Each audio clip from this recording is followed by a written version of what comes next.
The Adventures of Sherlock Holmes by Sir Arthur Conan Doyle. Adventure number 7. The Adventure of the Blue Carbuncle.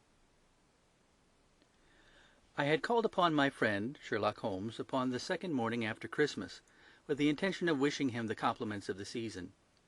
He was lounging upon the sofa in a purple dressing-gown, a pipe-rack within his reach upon the right, and a pile of crumpled morning papers, evidently newly studied, near at hand.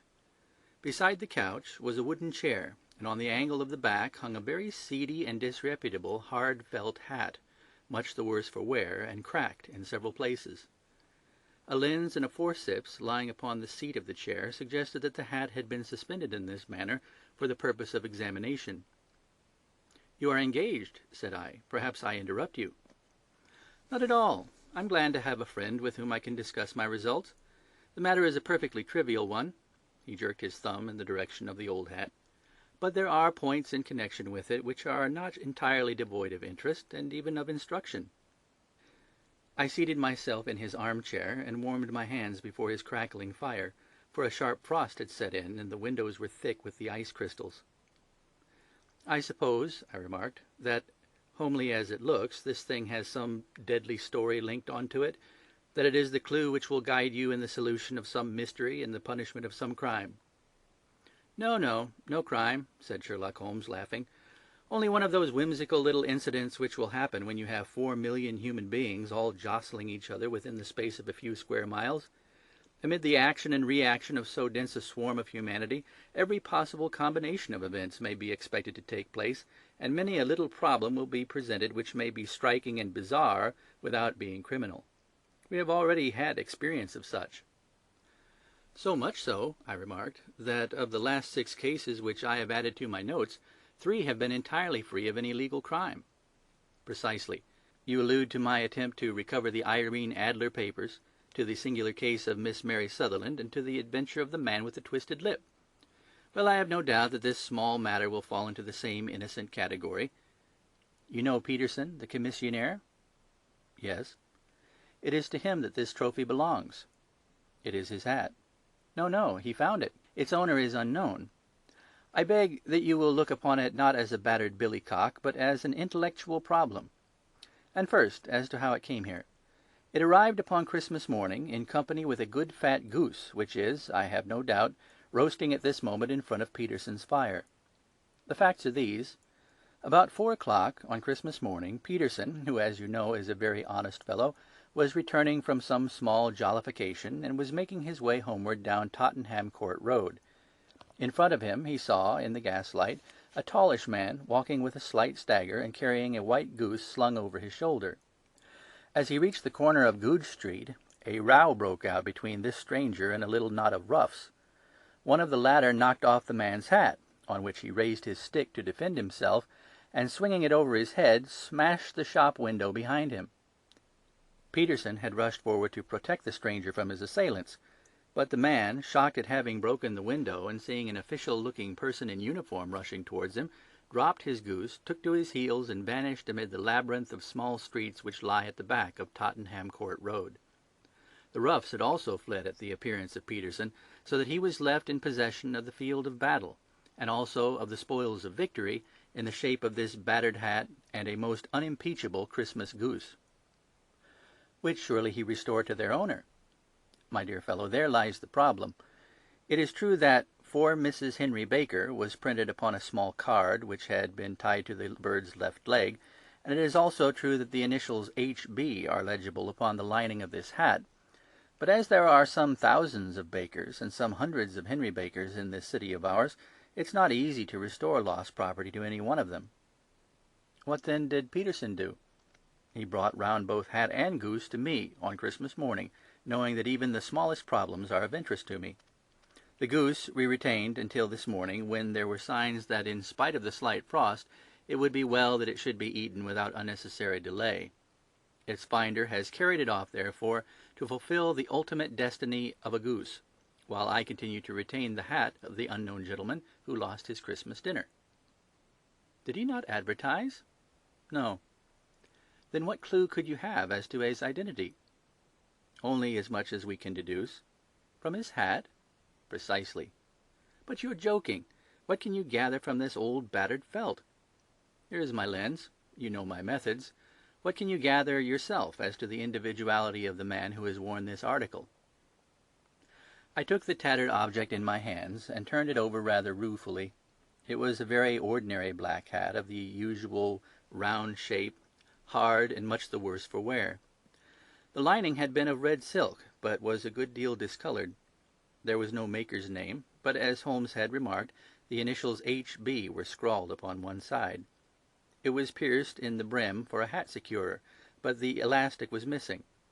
For the rest, it was cracked, exceedingly dusty, and spotted in several places, although there seemed to have been some attempt to hide the discoloured patches by smearing them with ink.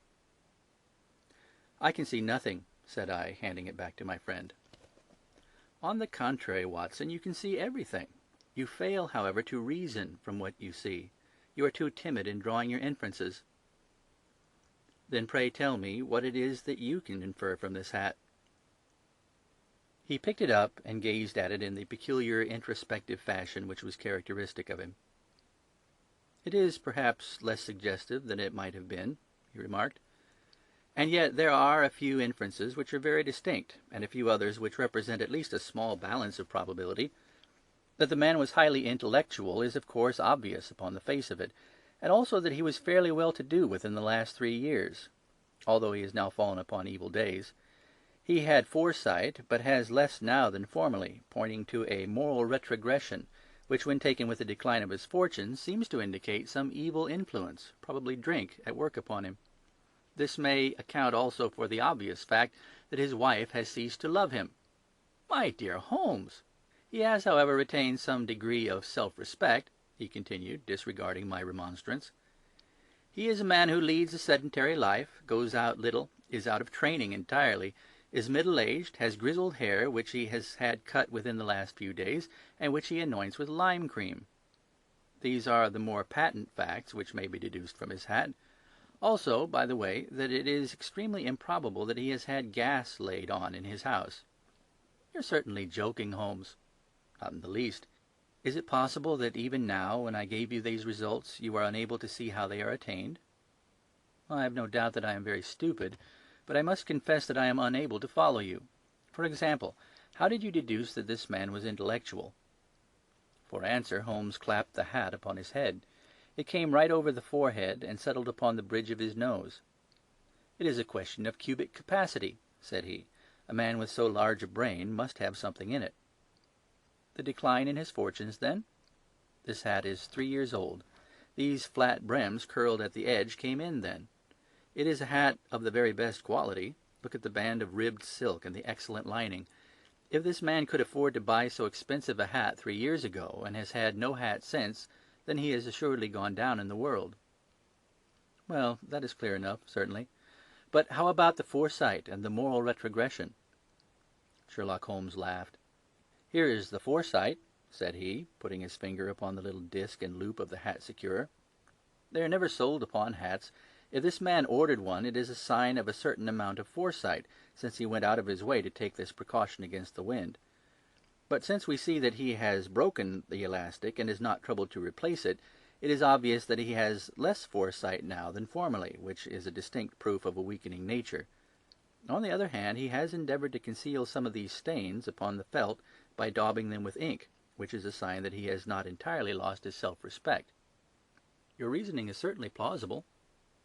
"The further points, that he is middle-aged, that his hair is grizzled, that it has been recently cut, and that he uses lime cream, are all to be gathered from a close examination of the lower part of the lining.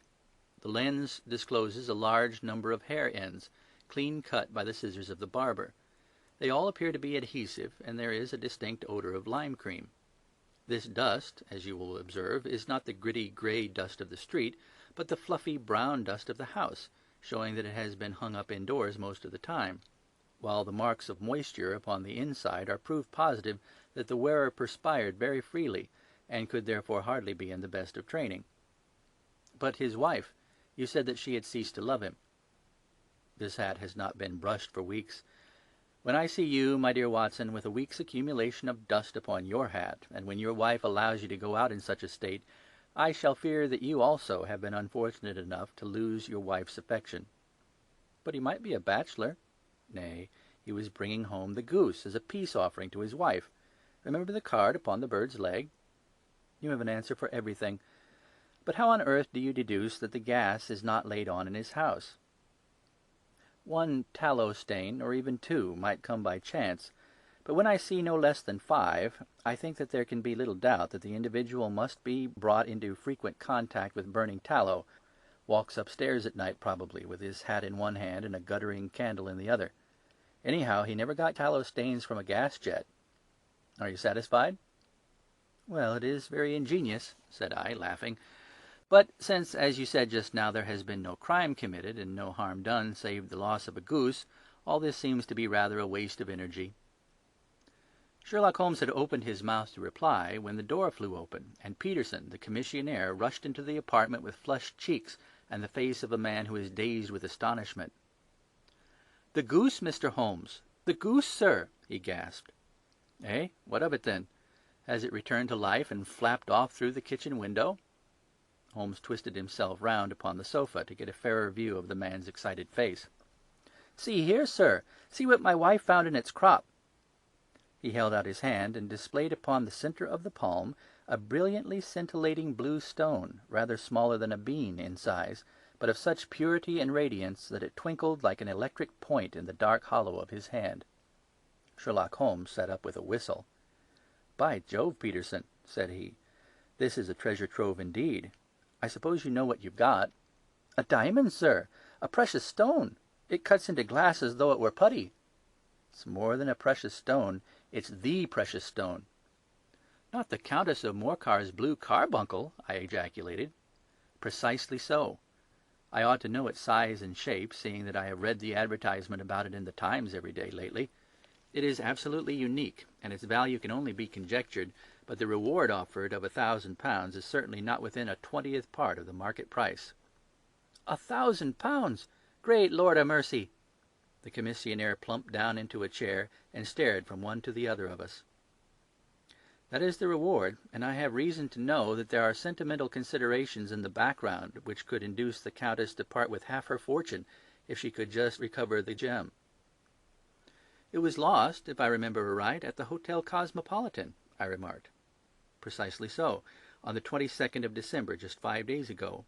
John Horner, a plumber, was accused of having abstracted it from the lady's jewel case. The evidence against him was so strong that the case has been referred to the assizes.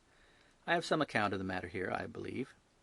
He rummaged amid his newspapers, glancing over the dates, until at last he smoothed one out, doubled it over, and read the following paragraph: "Hotel Cosmopolitan Jewel Robbery. John Horner, 26, plumber, was brought up upon the charge of having, upon the 22nd instant, abstracted from the jewel case of the Countess of Morcar the valuable gem known as the blue carbuncle. James Ryder, upper attendant at the hotel, gave his evidence to the effect that he had shown Horner up to the dressing-room of the Countess of Morcar upon the day of the robbery, in order that he might solder the second bar of the grate, which was loose. He had remained with Horner some little time, but had finally been called away. On returning, he found that Horner had disappeared, that the bureau had been forced open, and that the small morocco casket, in which, as it afterwards transpired, the Countess was accustomed to keep her jewel, was lying empty upon the dressing-table. Ryder instantly gave the alarm, and Horner was arrested the same evening. But the stone could not be found, either upon his person or in his rooms. Catherine Cusack, maid of the Countess, deposed to having heard Ryder's cry of dismay on discovering the robbery, and to having rushed into the room where she found matters as described by the last witness. Inspector Bradstreet, B Division, gave evidence as to the arrest of Horner, who struggled frantically and protested his innocence in the strongest terms. Evidence of a previous conviction for robbery having been given against the prisoner, the magistrate refused to deal summarily with the offence, but referred it to the assizes. Horner, who had shown signs of intense emotion during the proceedings, fainted away at the conclusion and was carried out of court. So much for the police court," said Holmes, thoughtfully, tossing aside the paper. "The question for us now to solve is the sequence of events leading from a rifled jewel case at one end to the crop of a goose in Tottenham Court Road at the other. You see, Watson, our little deductions have suddenly assumed a much more important and less innocent aspect. Here is the stone. The stone came from the goose, and the goose came from Mr. Henry Baker, the gentleman with the bad hat and all the other characteristics with which I have bored you. So now we must set ourselves very seriously to finding this gentleman and ascertaining what part he has played in this little mystery. To do this, we must try the simplest means first, and these lie undoubtedly in an advertisement in all the evening papers. If this fail, I have recourse to other methods. What will you say? Give me a pencil and that slip of paper. Now then, found at the corner of Goodge Street, a goose and a black felt hat. Mr. Henry Baker can have the same by applying at 6:30 this evening at 221B Baker Street. That's clear and concise. Very. But will he see it? Well, he is sure to keep an eye on the papers, since to a poor man the loss was a heavy one. He was clearly so scared by his mischance in breaking the window and by the approach of Peterson that he thought of nothing but flight. But since then he must have bitterly regretted the impulse which caused him to drop his bird. And then again, the introduction of his name will cause him to see it, for every one who knows him will direct his attention to it. Here you are, Peterson. Run down to the advertising agency and have this put in the evening papers. In which, sir? Oh, in the Globe, Star, Pall Mall, St. James, Evening News, Standard, Echo, and any others that occur to you. Very well, sir. And this stone? Ah, yes, I shall keep the stone. Thank you. And I say, Peterson, just buy a goose on your way back and leave it here with me, for we must have one to give to this gentleman in place of the one which your family is now devouring. When the commissionaire had gone, Holmes took up the stone and held it against the light. "It's a bonny thing," said he. "Just see how it glints and sparkles. Of course, it is a nucleus and focus of crime. Every good stone is. They are the devil's pet baits. In the larger and older jewels, every facet may stand for a bloody deed. This stone is not yet 20 years old. It was found in the banks of the Amoy River in southern China, and is remarkable in having every characteristic of the carbuncle, save that it is blue in shade instead of ruby red. In spite of its youth, it has already a sinister history. There have been 2 murders, a vitriol throwing, a suicide, and several robberies brought about for the sake of this 40-grain weight of crystallized charcoal. Who would ever think that so pretty a toy could be a purveyor of the gallows and the prison? I'll lock it up in my strong-box now, and drop a line to the Countess to say that we have it. Do you think that this man Horner is innocent? I cannot tell. Well, then, do you imagine that this other one, Henry Baker, had anything to do with the matter? It is, I think, much more likely that Henry Baker is an absolutely innocent man who had no idea that the bird which he was carrying was of considerable more value than if it were made of solid gold. That, however, I shall determine by a very simple test, if we have an answer to our advertisement. And you can do nothing till then? Nothing. In that case, I shall continue my professional round. But I shall come back in the evening at the hour you have mentioned, for I would like to see the solution of so tangled a business. Very glad to have you. I dine at 7. There is a woodcock, I believe. By the way, in view of recent occurrences, perhaps I ought to ask Mrs. Hudson to examine its crop. I had been delayed at a case, and it was a little after 6:30 when I found myself in Baker Street once more. As I approached the house, I saw a tall man in a Scotch bonnet with a coat which was buttoned up to his chin, waiting outside in the bright semicircle which was thrown from the fanlight. Just as I arrived, the door was opened, and we were shown up together to Holmes's room. "Mr. Henry Baker, I believe?" said he, rising from his armchair and greeting his visitor with the easy air of geniality which he could so readily assume. "Pray take this chair by the fire, Mr. Baker.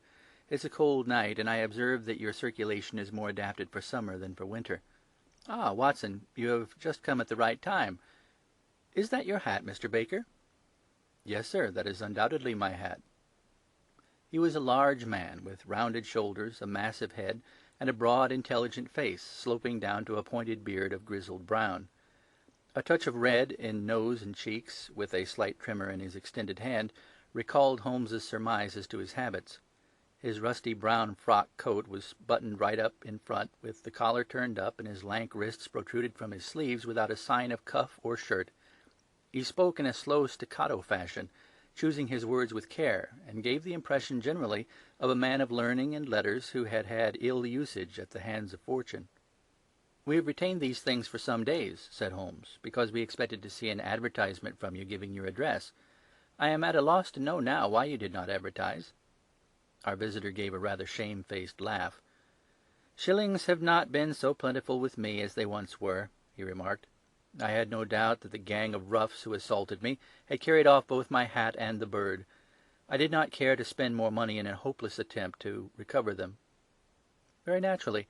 By the way, about the bird, we were compelled to eat it." "To eat it?" Our visitor half rose from his chair in his excitement.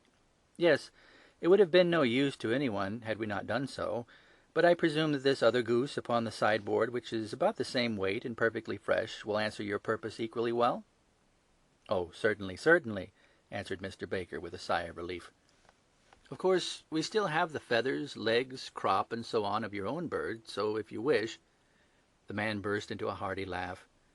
"They might be useful to me as relics of my adventure," said he, "but beyond that I can hardly see what use the dejecta membra of my late acquaintance are going to be to me. No, sir, I think that, with your permission, I will confine my attentions to the excellent bird which I perceive upon the sideboard." Sherlock Holmes glanced sharply across at me, with a slight shrug of his shoulders. "There is your hat, then, and there your bird," said he. "By the way, would it bore you to tell me where you got the other one from? I am somewhat of a fowl fancier, and I have seldom seen a better grown goose." "Certainly, sir," said Baker, who had risen and tucked his newly gained property under his arm. "There are a few of us who frequent the Alpha Inn near the museum. We are to be found in the museum itself during the day, you understand. This year our good host, Windigate by name, instituted a goose club, by which, on consideration of some few pence every week, we were each to receive a bird at Christmas. My pence were duly paid, and the rest is familiar to you. I am much indebted to you, sir, for a Scotch bonnet is fitted neither to my years nor my gravity." With a comical pomposity of manner, he bowed solemnly to both of us, and strode off upon his way. "So much for Mr. Henry Baker," said Holmes, when he had closed the door behind him. "It is quite certain that he knows nothing whatever about the matter. Are you hungry, Watson?" "Not particularly." "Then I suggest that we turn our dinner into a supper, and follow up this clue while it is still hot." "Yes, by all means." It was a bitter night, so we drew on our ulsters and wrapped cravats around our throats. Outside, the stars were shining coldly in a cloudless sky, and the breath of the passers-by blew out into smoke like so many pistol shots. Our footfalls rang out crisply and loudly as we swung through the Doctor's Quarter, Wimpole Street, Harley Street, and so through Wigmore Street into Oxford Street. In a quarter of an hour we were in Bloomsbury at the Alpha Inn, which is a small public-house at the corner of one of the streets that runs down into Holborn. Holmes pushed open the door of the private bar, and ordered 2 glasses of beer from the ruddy-faced, white-aproned landlord. "Your beer should be excellent, if it is as good as your geese," said he. "My geese?" The man seemed surprised. "Yes. I was speaking only half an hour ago to Mr. Henry Baker, who was a member of your goose club." "Ah, yes, I see. But you see, sir, them's not our geese." "Indeed. Whose then?" "Well, I got the 2 dozen from a salesman in Covent Garden." "Indeed. I know some of them. Which one was it?" "Breckenridge is his name." "I don't know him. Well, here's your good health, landlord, and prosperity to your house. Good night. Now for Mr. Breckenridge," he continued, buttoning up his coat as we came into the frosty air. "Remember, Watson, that though we have so homely a thing as a goose at one end of this chain, we have at the other a man who will certainly get 7 years' penal servitude unless we can establish his innocence.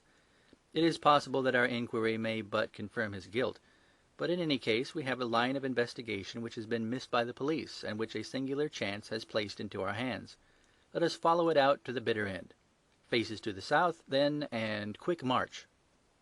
We passed across Holborn, down Indal Street, and so through a zigzag of slums to Covent Garden Market. One of the largest stalls bore the name of Breckenridge upon it, and the proprietor, a horsey-looking man with a sharp face and trim side-whiskers, was helping a boy to put up the shutters. "Good evening. It's a cold night," said Holmes. The salesman nodded and shot a questioning glance at my companion. "Sold out of geese, I see," continued Holmes, pointing at the bare slabs of marble. "Let you have 500 tomorrow morning." "That's no good." "Well, there are some on the stall with the gas flare." "Ah, but I was recommended to you." "Who by?" "The landlord of the Alpha." "Oh, yes, I sent him a couple of dozen." "Fine birds they were, too. Now, where did you get them from?" To my surprise, the question provoked a burst of anger from the salesman. "Now then, mister," said he, with his head cocked and his arms akimbo, "what are you driving at? Let's have it straight now." "It's straight enough. I should like to know who sold you the geese which you supplied to the Alpha." "Well, then, I shan't tell you. So now." "Oh, it's a matter of no importance. But I don't know why you should be so warm over such a trifle." "Warm? You'd be as warm, maybe, if you were pestered as I am. When I pay good money for a good article, there should be an end to the business. But it's where are the geese, and who did you sell the geese to, and what will you take for the geese? One would think they are the only geese in the world to hear the fuss that's made over them." "Well, I have no connection with any other people who have been making inquiries," said Holmes carelessly. "If you won't tell us, the bet's off, that's all. But I'm always ready to back my opinion on a matter of fowls, and I have a fiver on it that the bird I ate is country bred." "Well, then, you've lost your fiver, for it's town bred," snapped the salesman. "It's nothing of the kind." "I say it is." "I don't believe it." "Do you think you know more about fowls than I, who have handled them ever since I was a nipper? I tell you all those birds that went to the Alpha were town bred." "You'll never persuade me to believe that." "Will you bet, then?" "It's merely taking your money, for I know that I am right. But I'll have a sovereign on with you, just to teach you not to be obstinate." The salesman chuckled grimly. "Bring me the books, Bill," said he. The small boy brought round a small thin volume and a great greasy-backed one, laying them out together beneath the hanging light. "Now then, Mr. Cocksure," said the salesman, "I thought that I was out of geese, but before I finish you'll find that there's still one left in my shop. You see this little book? Well, that's the list of the folk from whom I buy. Do you see? Well, then, here on this page are the country folk, and the numbers after the names are where their accounts are in the big ledger. Now then, you see this other page in red ink? Well, that's a list of my town suppliers. Now look at that third name. Just read it out to me." "Mrs. Oakshott, 117 Brixton Road, 249, read Holmes. "Quite so. Now turn that up in the ledger." Holmes turned to the page indicated. "There you are. Mrs. Oakshott, 117 Brixton Road, egg and poultry supplier. Now then, what's the last entry?" "December 22nd, 24 geese at 7 shillings 6 pence. "Quite so. There you are. And underneath? Sold to Mr. Windigate of the Alpha at 12 shillings. What do you have to say now?" Sherlock Holmes looked deeply chagrined. He drew a sovereign from his pocket and threw it down upon the slab, turning away with the air of a man whose disgust is too deep for words. A few yards off, he stopped under a lamp-post and laughed in the hearty, noiseless fashion which was peculiar to him. "When you see a man with whiskers of that cut and the pink 'un protruding out of his pocket, you can always draw him by a bet," said he. "I dare say that if I had put £100 down in front of him, that man would not have given me such complete information as was drawn from him by the idea that he was doing me on a wager. Well, Watson, we are, I fancy, nearing the end of our quest, and the only point which remains to be determined is whether we should go on to this Mrs. Oakshott tonight, or whether we should reserve it for tomorrow. It is clear from what that surly fellow said that there are others besides ourselves who are anxious about this matter, and I should—" His remarks were suddenly cut short by a loud hubbub which broke out from the stall which we had just left. Turning round, we saw a little rat-faced fellow standing in the centre of the circle of yellow light which was thrown by the swinging lamp, while Breckenridge, the salesman, framed in the door of his stall, was shaking his fists fiercely at the cringing figure. "I've had enough of you and your geese," he shouted. "I wish you were all at the devil together. If you come pestering me any more with your silly talk, I'll set the dog at you. You bring Mrs. Oakshott here, and I'll answer to her, but what do you have to do with it? Did I buy the geese off you?" "No, but one of them was mine all the same," whined the little man. "Well, then ask Mrs. Oakshott for it." "She told me to ask you." "Well, you can ask the King of Prussia for all I care. I've had enough of it. Get out of this." He rushed fiercely forward, and the inquirer flitted away into the darkness. This may save us a visit to Brixton Road," whispered Holmes. "Come with me, and we will see what is to be made of this fellow." Striding through the scattered knots of people who lounged round the flaring stalls, my companion speedily overtook the little man and touched him upon the shoulder. He sprang round, and I could see in the gaslight that every vestige of colour had been driven from his face. "Who are you, then? What do you want?" he asked in a quavering voice. "You will excuse me," said Sherlock Holmes, blandly, "but I could not help overhearing the questions which you put to the salesman just now. I think that I could be of assistance to you." "You? Who are you? How could you know anything of the matter?" "My name is Sherlock Holmes. It is my business to know what other people don't know." "But you could know nothing of this." "Excuse me, I know everything of it. You are endeavouring to trace some geese which were sold by Mrs. Oakshott of Brixton Road to a salesman named Breckenridge, by him in turn to Mr. Windigate of the Alpha, and by him to his club, of which Mr. Henry Baker is a member." "Oh, sir, you are the very man whom I have longed to meet," cried the little fellow, with outstretched arms and quivering fingers. "I can hardly explain to you how interested I am in this matter." Sherlock Holmes hailed a four-wheeler which was passing. "In that case we had better discuss it in a cosy room rather than in this wind-swept market-place," said he. "But pray tell me, before we go further, who is it that I have the pleasure of assisting?" The man hesitated for an instant. "My name is John Robinson," he answered, with a sidelong glance. "No, no, the real name," said Holmes sweetly. "It is always awkward doing business with an alias." A flush sprang to the white cheeks of the stranger. "Well, then," said he, "my real name is James Ryder." "Precisely so. Head attendant of the Hotel Cosmopolitan. Pray step into the cab, and I shall soon be able to tell you everything which you would wish to know." The little man stood glancing from one to the other of us with half-frightened, half-hopeful eyes, as one who is not sure whether he is on the verge of a windfall or a catastrophe. Then he stepped into the cab, and in half an hour we were back in the sitting-room at Baker Street. Nothing had been said during our drive, but the high, thin breathing of our new companion and the claspings and unclaspings of his hands spoke of the nervous tension within him. "Here we are," said Holmes cheerily, as we filed into the room. "The fire looks very seasonable in this weather. You look cold, Mr. Ryder. Pray take the basket chair. I will just put on my slippers before we settle this little matter of yours. Now then, you want to know what became of those geese?" "Yes, sir." "Or rather, I fancy, of that goose. It was one bird, I imagine, in which you were interested, white, with a black bar across the tail." Ryder quivered with emotion. "Oh, sir," he cried, "can you tell me where it went to?" "It came here." "Here?" "Yes, and a most remarkable bird it proved. I don't wonder that you should take an interest in it. It laid an egg after it was dead, the bonniest, brightest little blue egg that ever was seen. I have it here in my museum." Our visitor staggered to his feet and clutched the mantelpiece with his right hand. Holmes unlocked his strong-box and held up the blue carbuncle, which shone out like a star with a cold, brilliant, many-pointed radiance. Ryder stood glaring with a drawn face, uncertain whether to claim or to disown it. "The game's up, Ryder," said Holmes quietly. "Hold up, man, or you'll be into the fire. Give him an arm back into his chair, Watson. He's not got blood enough to go in for felony with impunity. Give him a dash of brandy. So. Now he looks a little more human. What a shrimp it is, to be sure." For a moment he had staggered and nearly fallen, but the brandy brought a tinge of colour into his cheeks, and he sat staring with frightened eyes at his accuser. "I have almost every link in my hands, and all the proofs which I could possibly need, so there is little which you need tell me.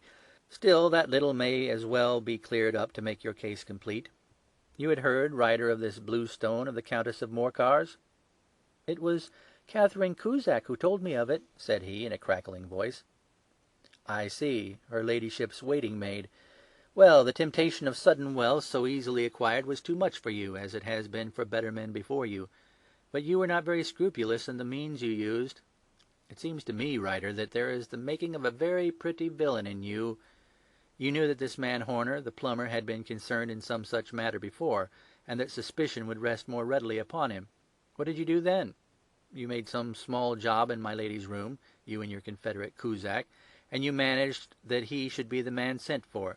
And then, when he had left, you rifled the jewel case, raised the alarm, and had this unfortunate man arrested. You then—" Ryder threw himself down suddenly upon the rug and clutched at my companion's knees. "For God's sake, have mercy!" he shrieked. "Think of my father, of my mother. It would break their hearts. I never went wrong before. I never will again. I swear it. I swear it on a Bible. Oh, don't bring it into court. For Christ's sake, don't." "Get back into your chair," said Holmes sternly. It is very well to cringe and crawl now, but you thought little enough of this poor Horner in the dock for a crime of which he knew nothing." I will fly, Mr. Holmes. I will leave the country, sir. Then the charge against him will break down." We will talk about that. And now let us hear a true account of the next act. How came the stone into the goose, and how came the goose into the open market? Tell us the truth, for there lies your only hope and safety." Ryder passed his tongue over his parched lips. "I will tell you it just as it happened, sir," said he. "When Horner had been arrested, it seemed to me that it would be best for me to get away with the stone at once, for I did not know at what moment the police might not take it into their heads to search me and my room. There was no place about the hotel where it would be safe. I made out as if on some commission, and I made for my sister's house. She had married a man named Oakshott, and lived in Brixton Road, where she fattened fowls for the market. All the way there every man I met seemed to me to be a policeman or a detective, and for all that it was a cold night, the sweat was pouring down my face before I came to the Brixton Road. My sister asked me what was the matter, and why I was so pale, but I told her that I had been upset by the jewel robbery at the hotel. Then I went back into the backyard and smoked a pipe and wondered what would be the best to do. I had a friend once, called Maudsley, who went to the bad and had just been serving his time in Pentonville. One day he had met me and fell into talk about the way of thieves and how they could get rid of what they stole. I knew that he would be true to me, for I knew one or two things about him, so I made up my mind to go right on to Kilburn, where he lived, and take him into my confidence. He would show me how to turn the stone into money, but how to get to him in safety. I thought of the agonies I had gone through in coming from the hotel. I might at any moment be seized and searched, and there would be the stone in my waistcoat pocket. I was leaning against the wall at the time, and looking at the geese which were waddling about round my feet, and suddenly an idea came into my head which showed me how I could beat the best detective that ever lived. My sister had told me some weeks before that I might have the pick of her geese for a Christmas present, and I knew that she was always as good as her word. I could take my goose now, and in it I would carry my stone to Kilburn. There was a little shed in the yard, and behind this I drove one of the birds, a fine big one, white with a barred tail. I caught it, and prizing its bill open, I thrust the stone down its throat as far as my finger could reach. The bird gave a gulp, and I felt the stone pass along its gullet and down into its crop. But the creature flapped and struggled, and out came my sister to know what was the matter. As I turned to speak to her, the brute broke loose and fluttered off among the others. "Whatever were you doing with that bird, Jim?" says she. "Well," said I, "you said you'd give me one for Christmas, and I was feeling which was the fattest." "Oh," says she, "we've set yours aside for you. Jem's bird, we call it. It's the big white one over yonder. There's 26 of them, which makes one for you and one for us and 2 dozen for the market." "Thank you, Maggie," says I, "but if it's all the same to you, I'd rather have that one I was handling just now." "The other is a good 3 pounds heavier," said she, "and we fattened it expressly for you." "Never mind, I'll have the other, and I'll take it now," said I. "Oh, just as you like," said she, a little huffed. "Which is it you want, then?" "That white one, with the barred tail, right in the middle of the flock." "Oh, very well. Kill it and take it with you." Well, I did what she had said, Mr. Holmes, and I carried the bird all the way to Kilburn. I told my pal what I had done, for he was a man that it was easy to tell a thing like that to. He laughed until he choked, and we got a knife and opened the goose. My heart turned to water, for there was no sign of the stone, and I knew that some terrible mistake had occurred. I left the bird, rushed back to my sister's, and hurried into the backyard. There was not a bird to be seen there. "Where are they all, Maggie?" I cried. "Gone to the dealers, Jem." "Which dealers?" "Breckenridge, of Covent Garden." "But was there another with a barred tail?" I asked, "the same as the one I chose?" "Yes, Jim, there were 2 barred-tailed ones, and I could never tell them apart." Well, then, of course, I saw it all, and I ran off as hard as my feet would carry me to this man Breckenridge. But he had sold the lot at once, and not one word would he tell me as to where they had gone. You heard him yourselves tonight. Well, he has always answered me like that. My sister thinks that I'm going mad. Sometimes I think that I am myself. And now I am myself a branded thief, without ever having touched the wealth for which I sold my character. God help me! God help me!" He burst into convulsive sobbing, with his face buried in his hands. There was a long silence, broken only by his heavy breathing and by the measured tapping of Sherlock Holmes's fingertips upon the edge of the table. Then my friend rose and threw open the door. "Get out," said he. "What, sir?" "Oh, heaven bless you! No more words. Get out." And no more words were needed. There was a rush, a clatter upon the stairs, the bang of a door, and the crisp rattle of running footfalls from the street. "After all, Watson," said Holmes, reaching up his hand for his clay pipe, "I am not retained by the police to supply their deficiencies. If Horner were in danger it would be another thing, but this fellow will not appear against him, and the case must collapse.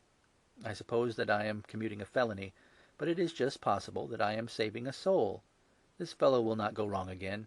He is too terribly frightened. Send him to gaol now, and you make him a gaol bird for life. Besides, it's the season of forgiveness. Chance has put in our way a most singular and whimsical problem, and its solution is its own reward. If you will have the goodness to touch the bell, Doctor, we will begin another investigation, in which also a bird will be the chief feature." End of The Adventure of the Blue Carbuncle.